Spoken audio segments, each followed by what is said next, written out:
Bilangan pasal 10. Semboyan Nafiri. Tuhan berfirman kepada Musa, "Buatlah 2 nafiri dari perak. Dari perak tempaan harus kau buat itu, supaya dipergunakan untuk memanggil umat Israel dan untuk menyuruh laskar-laskarnya berangkat. Apabila kedua nafiri itu ditiup, segenap umat itu harus berkumpul kepadamu di depan pintu kemah pertemuan. Jikalau hanya satu saja ditiup, maka para pemimpin, para kepala pasukan Israel harus berkumpul kepadamu. Apabila kamu meniup tanda semboyan, maka haruslah berangkat laskar-laskar yang berkemah di sebelah timur. Apabila kamu meniup tanda semboyan kedua kalinya, maka haruslah berangkat laskar-laskar yang berkemah di sebelah selatan. Jadi tanda semboyan harus ditiup untuk menyuruh mereka berangkat. Tetapi untuk menyuruh jemaah itu berkumpul, kamu harus meniup saja, tanpa memberi tanda semboyan. Nafiri-nafiri itu harus ditiup oleh anak-anak Imam Harun. Itulah yang harus menjadi ketetapan untuk selama-lamanya, bagimu turun-temurun. Dan apabila kamu maju berperang di negerimu melawan musuh yang menyesakkan kamu, kamu harus memberi tanda semboyan dengan nafiri, supaya kamu diingat di hadapan Tuhan Allahmu, dan diselamatkan daripada musuhmu. Juga pada hari-hari kamu bersukaria, pada perayaan-perayaanmu, dan pada bulan-bulan barumu, haruslah kamu meniup nafiri itu pada waktu mempersembahkan korban-korban bakaranmu, dan korban-korban keselamatanmu. Maksudnya, supaya kamu diingat di hadapan Allahmu, akulah Tuhan Allahmu. Berangkat dari Gunung Sinai. Pada tahun yang kedua, pada bulan yang kedua, pada tanggal 20 bulan itu, naiklah awan itu dari atas kemah suci tempat hukum Allah. Lalu berangkatlah orang Israel dari padang gurun Sinai menurut aturan keberangkatan mereka. Kemudian diamlah awan itu di padang gurun Paran. Itulah pertama kali mereka berangkat menurut titah Tuhan dengan perantaraan Musa. Terdahulu berangkatlah laskar yang di bawah panji-panji Bani Yehuda menurut pasukan mereka. Yang mengepalai laskar itu ialah Nahason bin Aminadab. Yang mengepalai laskar suku Bani Isakar ialah Netaneel bin Suar. Yang mengepalai laskar suku Bani Sebulon ialah Eliab bin Helon. Sesudah itu kemah suci dibongkar, dan berangkatlah Bani Gerson dan Bani Merari yang mengangkat kemah suci itu. Kemudian berangkatlah laskar yang di bawah panji-panji Ruben menurut pasukan mereka. Yang mengepalai laskar itu ialah Elisur bin Sedeur. Yang mengepalai laskar suku Bani Simeon ialah Selumiel bin Surishadai. Yang mengepalai laskar suku Bani Gad ialah Elyasaf bin Rehuel. Sesudah itu berangkatlah orang Kehat yang mengangkat barang-barang tempat kudus. Kemah suci sudah dipasang sebelum mereka datang. Kemudian berangkatlah laskar yang di bawah panji-panji Bani Efraim menurut pasukan mereka. Yang mengepalai laskar itu ialah Elisama bin Amihud. Yang mengepalai laskar suku Bani Manasye ialah Gamaliel bin Pedasur.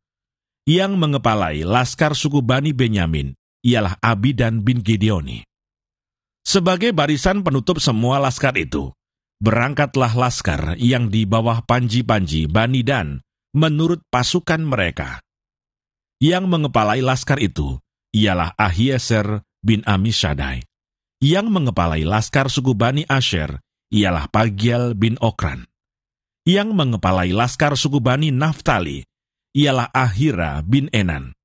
Itulah aturan keberangkatan orang Israel menurut pasukan mereka ketika mereka berangkat. Lalu berkatalah Musa kepada Hobab, anak Rehuel orang Midian, mertua Musa, "Kami berangkat ke tempat yang dimaksud Tuhan ketika ia berfirman, 'Aku akan memberikannya kepadamu.' Sebab itu, ikutlah bersama-sama dengan kami, maka kami akan berbuat baik kepadamu, sebab Tuhan telah menjanjikan yang baik tentang Israel." Tetapi jawabnya kepada Musa, "Aku tidak ikut, melainkan aku hendak pergi ke negeriku dan kepada sanak saudaraku." Kata Musa, "Janganlah kiranya tinggalkan kami, sebab engkaulah yang tahu bagaimana kami berkemah di padang gurun, maka engkau dapat menjadi penunjuk jalan bagi kami. Jika engkau ikut bersama-sama dengan kami, maka kebaikan yang akan dilakukan Tuhan kepada kami, akan kami lakukan juga kepadamu."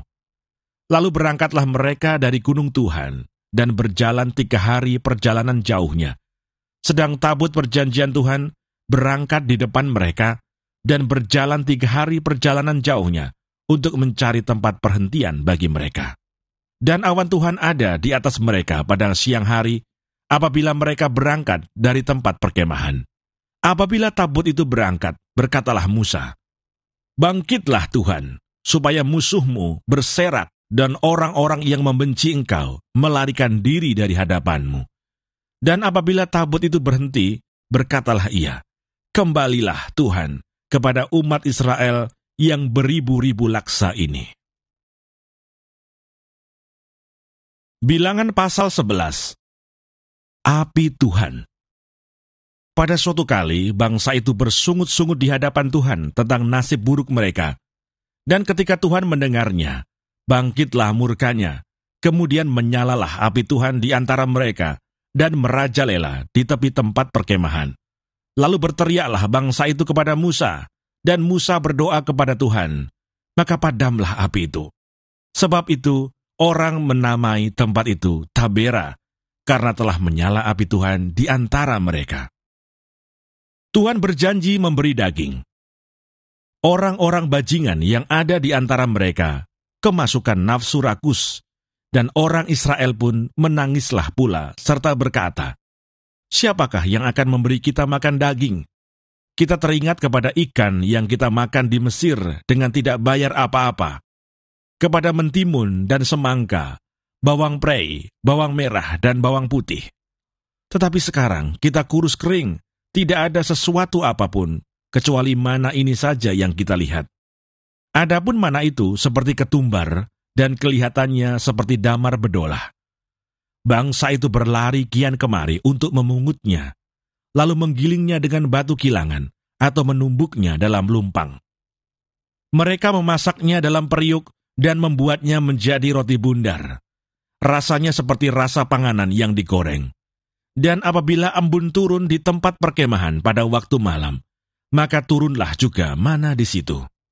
Ketika Musa mendengar bangsa itu, yaitu orang-orang dari setiap kaum, menangis di depan pintu kemahnya, bangkitlah murka Tuhan dengan sangat, dan hal itu dipandang jahat oleh Musa. Lalu berkatalah Musa kepada Tuhan, "Mengapa kau perlakukan hamba-Mu ini dengan buruk? Dan mengapa aku tidak mendapat kasih karunia di mata-Mu, sehingga engkau membebankan kepadaku tanggung jawab atas seluruh bangsa ini? Akulah yang mengandung seluruh bangsa ini, atau akulah yang melahirkannya, sehingga engkau berkata kepadaku, pangkulah dia seperti pak pengasuh memangku anak yang menyusu. Berjalan ke tanah yang kau janjikan dengan bersumpah kepada nenek moyangnya. Dari manakah aku mengambil daging untuk diberikan kepada seluruh bangsa ini? Sebab mereka menangis kepadaku dengan berkata, berilah kami daging untuk dimakan. Aku seorang diri tidak dapat memikul tanggung jawab atas seluruh bangsa ini, sebab terlalu berat bagiku. Jika engkau berlaku demikian kepadaku, sebaiknya engkau membunuh aku saja. Jika aku mendapat kasih karunia di mata-Mu, supaya aku tidak harus melihat celakaku. Lalu berfirmanlah Tuhan kepada Musa, kumpulkanlah di hadapanku dari antara para tua-tua Israel 70 orang, yang kau ketahui menjadi tua-tua bangsa dan pengatur pasukannya. Kemudian bawalah mereka ke kemah pertemuan, supaya mereka berdiri di sana bersama-sama dengan engkau. Maka aku akan turun dan berbicara dengan engkau di sana. Lalu sebagian dari roh yang hinggap padamu itu akan kuambil dan kutaruh atas mereka. Maka mereka bersama-sama dengan engkau akan memikul tanggung jawab atas bangsa itu. Jadi tidak usah lagi engkau seorang diri memikulnya. Tetapi kepada bangsa itu haruslah kau katakan, kuduskanlah dirimu untuk besok. Maka kamu akan makan daging, sebab kamu telah menangis di hadapan Tuhan dengan berkata, siapakah yang akan memberi kami makan daging? Begitu baik keadaan kita di Mesir, bukan?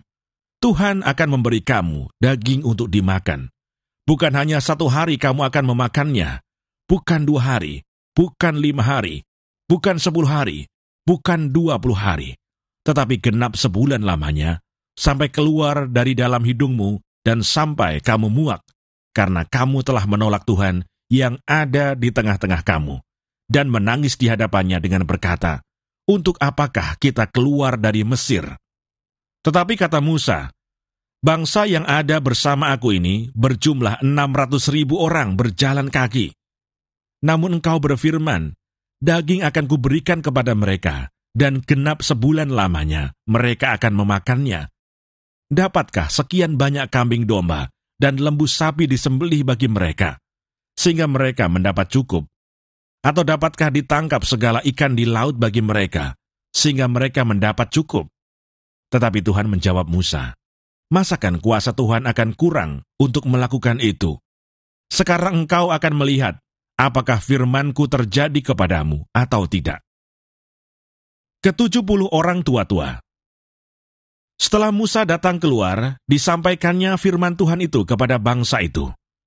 Ia mengumpulkan 70 orang dari para tua-tua bangsa itu dan menyuruh mereka berdiri di sekeliling kemah. Lalu turunlah Tuhan dalam awan dan berbicara kepada Musa. Kemudian diambilnya sebagian dari roh yang hinggap padanya dan ditaruhnya atas ke-70 tua-tua itu. Ketika roh itu hinggap pada mereka, kepenuhanlah mereka seperti nabi. Tetapi sesudah itu tidak lagi. Masih ada 2 orang tinggal di tempat perkemahan. Yang seorang bernama Eldad, yang lain bernama Medad. Ketika roh itu hinggap pada mereka, mereka itu termasuk orang-orang yang dicatat, tetapi tidak turut pergi ke kemah. Maka kepenuhanlah mereka seperti nabi di tempat perkemahan. Lalu berlarilah seorang muda memberitahukan kepada Musa, Eldad dan Medad kepenuhan seperti nabi di tempat perkemahan. Maka menjawablah Yosua bin Nun, yang sejak mudanya menjadi abdi Musa, "Tuanku Musa, cegahlah mereka." Tetapi Musa berkata kepadanya, "Apakah engkau begitu giat mendukung diriku? Kalau seluruh umat Tuhan menjadi nabi, oleh karena Tuhan memberi rohnya hinggap kepada mereka." Kemudian kembalilah Musa ke tempat perkemahan, dia dan para tua-tua Israel. Burung puyuh. Lalu bertiuplah angin yang dari Tuhan asalnya. Dibawanyalah burung-burung puyuh dari sebelah laut, dan dihamburkannya ke atas tempat perkemahan, dan di sekelilingnya, kira-kira sehari perjalanan jauhnya ke segala penjuru, dan kira-kira 2 hasta tingginya dari atas muka bumi. Lalu sepanjang hari dan sepanjang malam itu, dan sepanjang hari esoknya, bangkitlah bangsa itu mengumpulkan burung-burung puyuh itu. Setiap orang sedikit-dikitnya mengumpulkan 10 homer, kemudian mereka menyebarkannya lebar-lebar sekeliling tempat perkemahan. Selagi daging itu ada di mulut mereka sebelum dikunyah, maka bangkitlah murka Tuhan terhadap bangsa itu, dan Tuhan memukul bangsa itu dengan suatu tulah yang sangat besar. Sebab itu dinamailah tempat itu Kibrot Ta'awa, karena di sanalah dikuburkan orang-orang yang bernafsu rakus. Dari Kibrot Ta'awa berangkatlah bangsa itu ke Haserot, dan mereka tinggal di situ. Bilangan pasal 12. Pemberontakan Miriam dan Harun. Miriam serta Harun mengatai Musa berkenaan dengan perempuan Kus yang diambilnya, sebab memang ia telah mengambil seorang perempuan Kus. Kata mereka, "Sungguhkah Tuhan berfirman dengan perantaraan Musa saja? Bukankah dengan perantaraan kita juga ia berfirman?" Dan kedengaranlah hal itu kepada Tuhan. Adapun Musa ialah seorang yang sangat lembut hatinya, lebih dari setiap manusia yang di atas muka bumi. Lalu berfirmanlah Tuhan dengan tiba-tiba kepada Musa, Harun dan Miriam, "Keluarlah kamu bertiga ke kemah pertemuan." Maka keluarlah mereka bertiga. Lalu turunlah Tuhan dalam tiang awan dan berdiri di pintu kemah itu. Lalu memanggil Harun dan Miriam. Maka tampillah mereka keduanya. Lalu berfirmanlah ia, "Dengarlah firmanku ini. Jika di antara kamu ada seorang nabi, maka aku, Tuhan, menyatakan diriku kepadanya dalam penglihatan. Aku berbicara dengan dia dalam mimpi. Bukan demikian hambaku Musa, seorang yang setia dalam segenap rumahku. Berhadap-hadapan aku berbicara dengan dia, terus terang, bukan dengan teka-teki, dan ia memandang rupa Tuhan. Mengapakah kamu tidak takut mengatai hambaku Musa? Sebab itu bangkitlah murka Tuhan terhadap mereka, lalu pergilah ia. Dan ketika awan telah naik dari atas kemah, maka tampaklah Miriam kena kusta, putih seperti salju. Ketika Harun berpaling kepada Miriam, maka dilihatnya bahwa dia kena kusta. Lalu kata Harun kepada Musa, "Ah tuanku, janganlah kiranya timpakan kepada kami dosa ini yang kami perbuat dalam kebodohan kami. Janganlah kiranya dibiarkan dia sebagai anak gugur, yang pada waktu keluar dari kandungan ibunya, sudah setengah busuk dagingnya."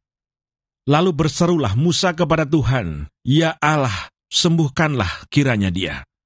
Kemudian berfirmanlah Tuhan kepada Musa, "Sekiranya ayahnya meludahi mukanya, tidakkah ia mendapat malu selama 7 hari? Biarlah dia selama 7 hari dikucilkan keluar tempat berkemahan. Kemudian bolehlah ia diterima kembali." Jadi dikucilkanlah Miriam keluar tempat perkemahan 7 hari lamanya, dan bangsa itu tidak berangkat sebelum Miriam diterima kembali. Kemudian berangkatlah mereka dari Haserot dan berkemah di padang gurun Paran.